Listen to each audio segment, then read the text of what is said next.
Are you one of those people who dread virtual meetings or classes because either people have their cameras off entirely or their cameras are on but they're not really paying attention or responding to anything that's being said?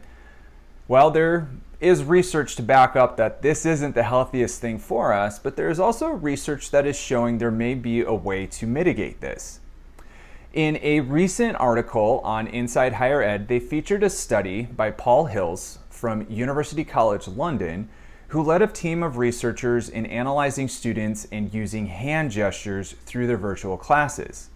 So they had some students use very loud hand gestures like this, and they compared that to a control group of students who didn't do anything. And there was also another group that they just used the emojis through Zoom instead of the hand gestures. And what they found is the group of students who used the hand gestures actually had a positive emotional reaction to their classmates from that.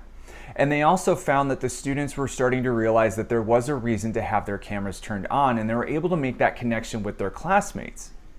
Now, this seems like common knowledge, but we still don't even do that because we've brought a lot of bad habits from, we'll say, the physical world into the virtual world.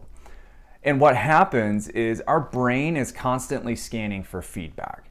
And so when you are talking in a meeting and no one is responding, or like I'm talking to a camera right now and I can't see you react, I'm not getting a positive feedback loop, so I don't know if what I'm saying is valid or if it's being understood or if I need to make changes. So when you get that positive feedback loop, you know, and you can keep going. And if you don't get any sort of reaction, then the opposite occurs and you get that negative feedback loop. So if it feels like you're in class or a meeting and you're kind of talking just to yourself on camera, then you're going to become more inclined to speak less and less in future meetings or classes. So this is what Hills did. This is what he wanted to address. And so he developed a set of hand gestures to be used in class. So what you would do is, if you agreed, it would be 2 thumbs up or thumbs down. You would say, you know, I have a different viewpoint with the X, or I have a question, or I want to talk next. And so this is where the students were actually able to see the reactions, because we can't always pick up on the subtle reactions. We can't pick up on the slight nods or the eyebrow raises. And even if we do, is that really enough? Does that really give us enough feedback to know if what we are saying is on track or if our thoughts are being interpreted correctly? So this is what the students did. They found a great success with it.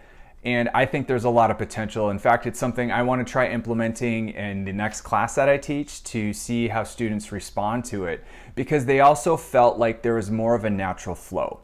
So the authors, they likened it to a soccer team and how they fluidly pass the ball to one another. So if you are speaking and you see someone waving that they want to talk next, then you know, okay, I can hand it off to this person, or this person over here has a question, rather than just kind of speaking your mind and then just falling into a little bit of awkward silence. So hopefully that gets the flow of things going in these meetings and classes, and they're not as boring and they're not as tedious to attend. And I'm curious to try it out myself. If you have tried this, or if you've tried something similar, let me know. I'm curious to see what sort of techniques you employ, or if instructors have made you do certain things, because I think the virtual connection or virtual meetings and classes are here to stay.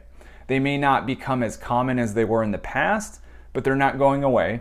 And we need to find a way to sort of coexist with this and not suffer from that Zoom fatigue and get really worn out on the technology.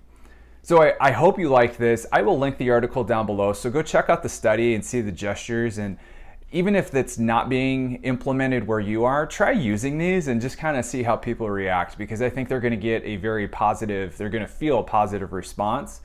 And I'm curious to see where that goes.